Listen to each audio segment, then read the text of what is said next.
അതായത് ജീവിതത്തിൽ ഇതുപോലെയുള്ള സംഘർഷങ്ങളോ ഏറ്റുമുട്ടലുകളോ സംഭവിക്കുന്ന സമയത്ത് ആരുടെ മനസ്സാണോ ശീതളമായിരിക്കുന്നത് അവർക്ക് യാതൊന്നും ബാധിക്കുകയില്ല.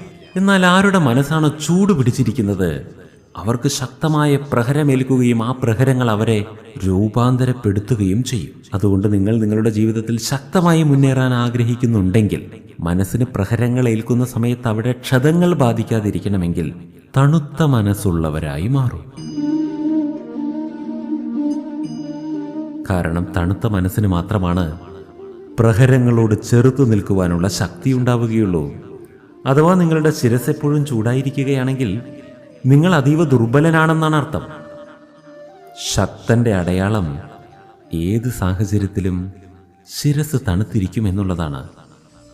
ചിന്തനം ചെയ്തു നോക്കൂ.